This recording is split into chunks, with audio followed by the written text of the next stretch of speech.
Yan, excited na ako. Nandito sila, sir. Tignan natin ano magiging reaction ng mukha nila.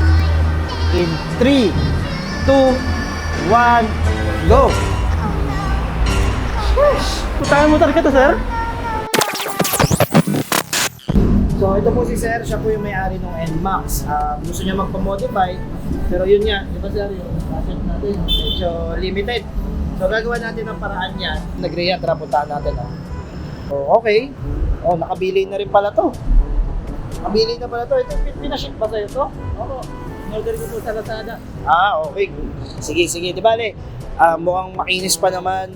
Pasok natin to sa show. Gawa natin ang paraan. Wala ka na rin windshield. Madaya yung motor.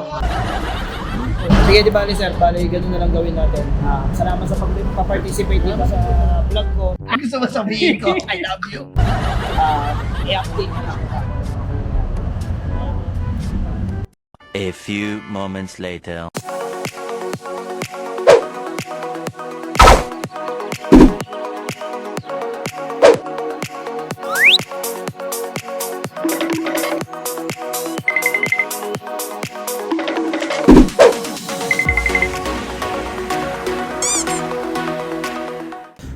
Ang daming kailangan ikabit. Ang iksi ng oras. Ang dami ko nang sinend kay sir. Hindi pa masyado na-approve. Kailangan ko ng tawagan to para maging malinaw. Pag di pa to na-approve, aabutin kami ng matagal. Tawagan ko lang si sir. Hello sir. Magandang hapon no. Magandang hapon po, Boss Arch. Nakita nyo ba yung mga sinend kong picture? Medyo mataparami-rami yung carbon tsaka accessories eh. Yun nga po ang concern ko, Boss Arch. Maganda naman yung carbon, kaso lang baka sobrang dumami.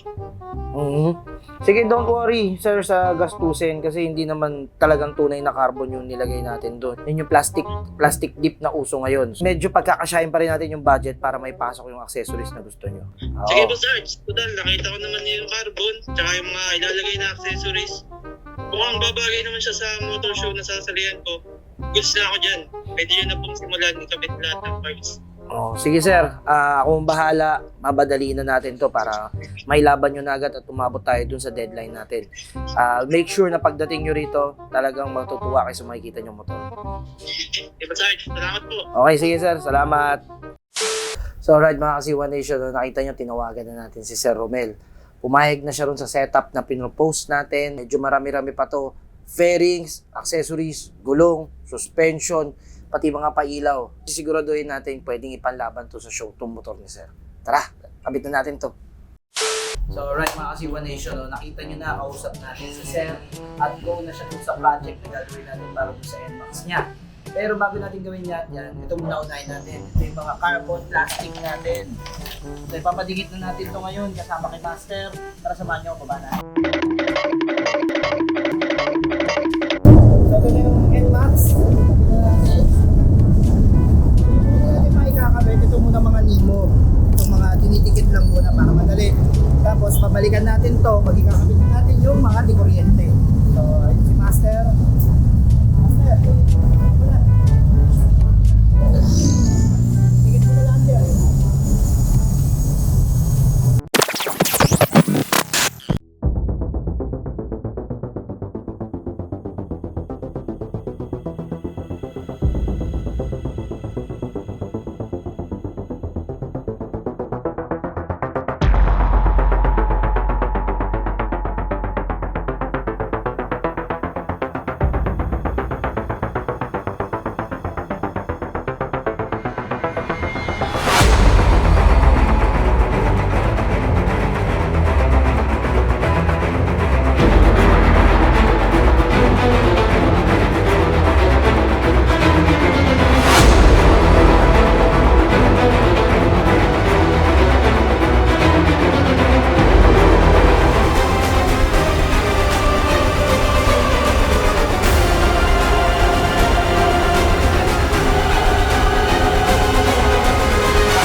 So alright mga Kasiwa Nation, day 2 ng ating modification dun sa NMAX na request ni Sir.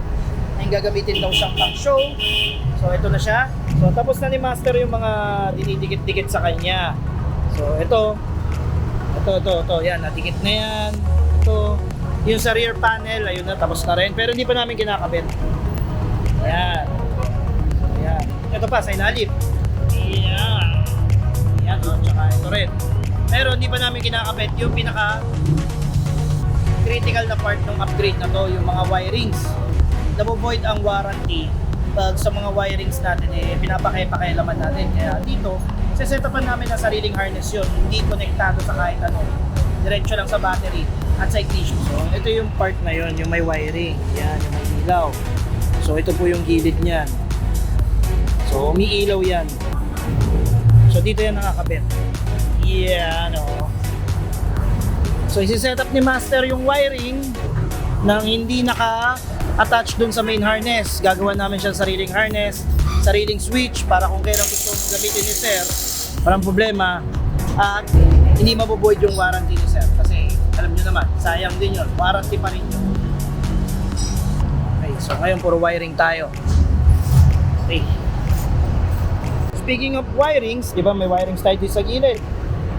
Ngayon, etong ano natin, front panel natin, may USB na rin, may charger na yan. May cellphone holder, may charger na. So isasabay na rin to sa wiring. Yan. So tatlo, bale yung ilaw, tsaka itong ano natin, USB charger. Sa harapan mo, napaka-convenient yan, no? Diba? Dito na mismo yung phone sa harapan mo, hindi na dito. Dito na, rektang-rekta na.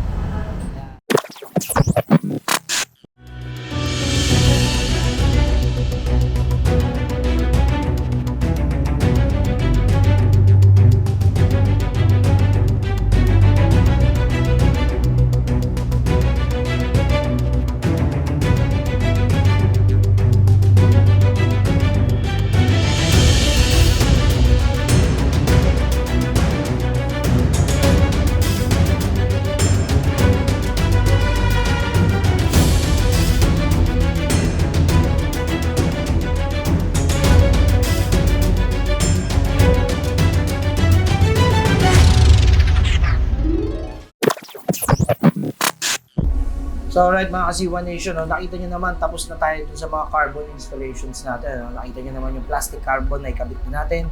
So this time, moving on to the next phase of the project is accessories. So ito, nakita nyo, ang dami niyan, di ba? Meron pa rito sa ilalim ko, mga kabit pa. So unahin na natin yung natin kakabit, NMAX windshield, di ba? Lahat ng NMAX may windshield. Ito yung kakabit natin. So kung tingin nyo ay blue, clear po yan all the way. Yeah, tapos may carbon design. So, pasok yan dun sa tema natin. So, ito yung NMAX windshield na kakabit natin, sir. Next natin is axle slider. Para sa unahan to. Nalagay natin sa front ng gulong. Dalawa yan, left and right, kulay silver. Alinsunod sa team na gusto ni sir. Okay. Siyempre, kung meron kang front axle slider, meron kang rear. So, ito naman, more on muffler protection. Diba, no? Ito yung nilalagay doon sa ilalim ng tambucho nyo. Para yung tambucho nyo, isa sa gutter. Pag sumagad. Pero hindi ko rin ito gagawin na advice kung mahilig ka mag-backpin. Kaya sumasayad din talaga. Meron tayong front fender garnish kasi nga naman, yung fender na carbon ni sir, hindi masyadong dark.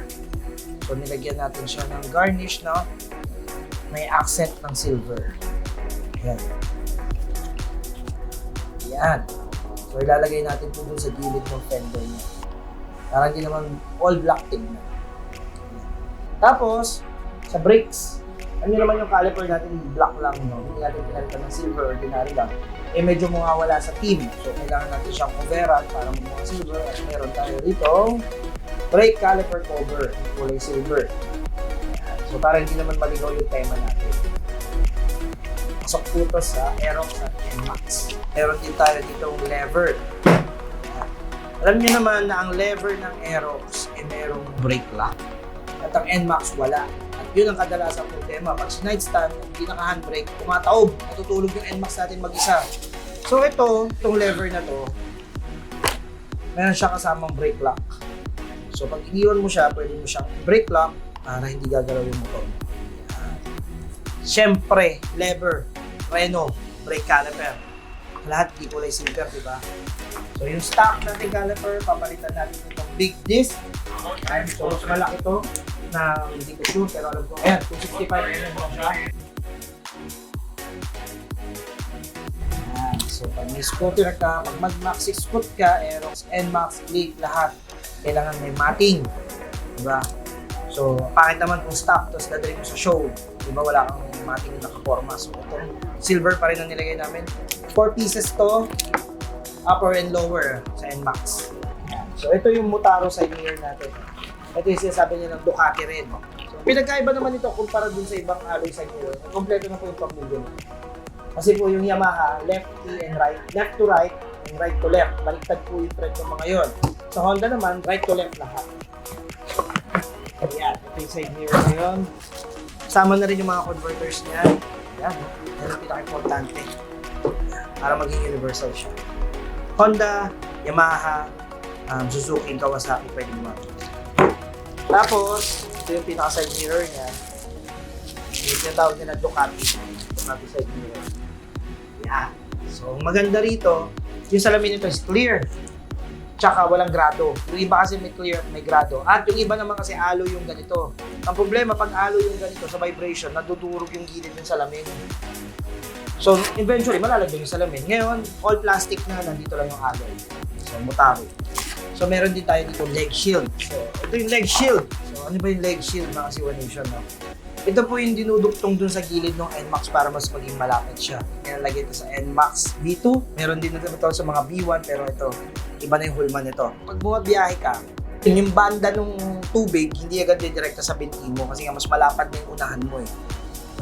So, ang downside lang dito, ipalagay ko, mas malakas ang wind drag. Pero, syempre, pang show naman to eh. Hindi naman ito yung pangpabiyahe. So, ikabit natin lahat daw ng pwede ikabit, sabi ni Sir. Meron tayo dito signal light. Ayan o. So, front signal light. Ito yung nagbabago kulay. So, ditong red, yellow, blue, white, kahit ano gusto mo. May dikit ka lang dyan. Signal light na rin to with running light. So, ikabit natin ito. Dalawa yan. Kapalit natin dun sa stock kasi. Ganyan yan. Meron tayo ditong headlight ng NMAX. Alam naman natin na yung headlight ng NMAX is maganda na.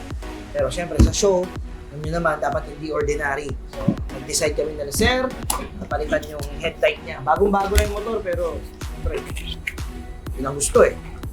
So, ito ang headlight. Wow!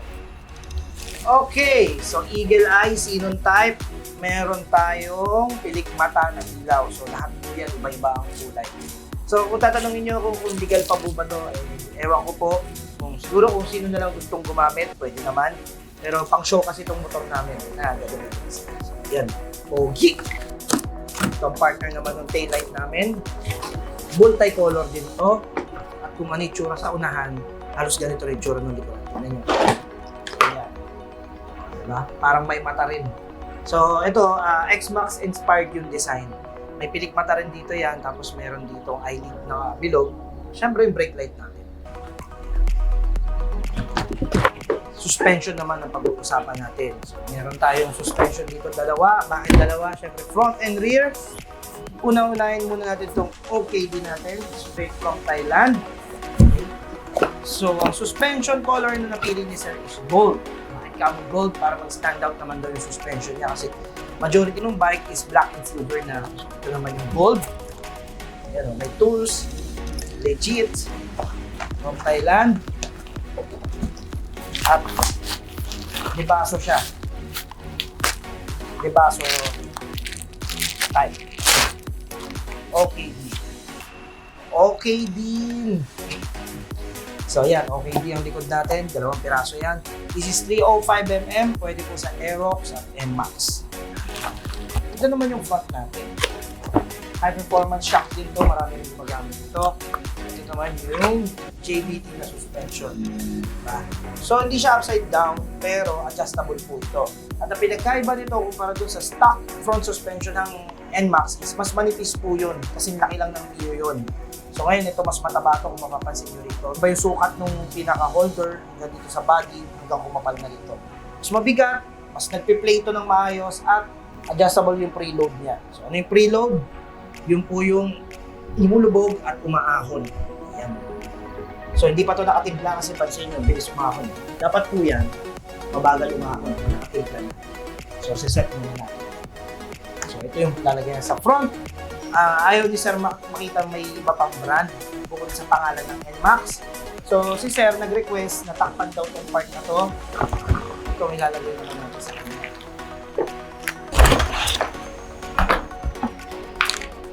Yan. So meron tayo dito cover ng shock para matakpan itong design na to at nakalagay ang NMAX. Plastic lang din naman to. Yan ang mangyayari. Yan. Mas mataba siya, tignan niya yun. Diba? Mas malinis, mas maayos. So, yan. So ito yung mga ikakabit natin na accessories, pero akala nyo tapos na, no? Meron pa. Nasa ilalim yung iba, hindi nakasya sa mesa. So meron tayo ditong buwan na pang maxi scooter. So ito may sandalan to. Tested ko na to. Ito yung ginamit ko sa dami ng NMAX. Highly recommended to para sa akin. Mura lang din to. Ito may backrest support. Tapos yung backride natin, na problema nung kukuha ng stock is pag pumreno, umuusod yung mga madam natin eh. Uuntugan yung mga helmet natin. So ngayon may preno na rito. So sa mga nabibiktima ng untog helmet ng ating mga asawa, ito na yung kakampi ninyo. Kuha natin para sa NMAX. Siyempre last part, gulong. So hindi natin pinalitan yung gulong. Pinalitan natin yung kulay nung mags ni Sir. Yan o, kulay silver na rin. Ang color po nito dati is gold. Ngayon, pinakonvert namin siya into silver. Yan. So, hindi po to basta ordinary pintura. Ito po ay powder coat. May mga process po paano nabubuto. So, bakit din po ito yung pinili namin? Kasi spray can na lang sa lata. Marami namang gumagawa nun. Eh, kasi po, mas maunat to. Tumatagal. At kahit kung bato-batuhin ito, hindi basta-basta masisira. Pakita ko sa inyo yung kulay nito. So, ito yung pinakakulay niya. Yan, o. Ganda ng pagka-silver niya, di ba? Parang kotse yung finish, may top coat pa. Siyempre, marami ibang gumagawa ng mga ganito ko. Hindi. Defy Customs, maraming salamat sa inyo. Pang ilang ko na to sa inyo, ah. Wala pa rin kupas. So, yan yung mga ikakabit natin sa NMAX ni Sir. Ang dami, di ba? Tara, isa-isa na natin to. Let's go! Oh, may tumatawag ah. Teka. Sayang, good thing na yun ah. Ito natin. Okay. Uy! Si Sir tumatawag. Sakto. Okay. Sagutin mo natin. Tingnan natin yung papadagdag. Yun! Magandang hapon, Sir. Ano may paglilikod ko sa inyo?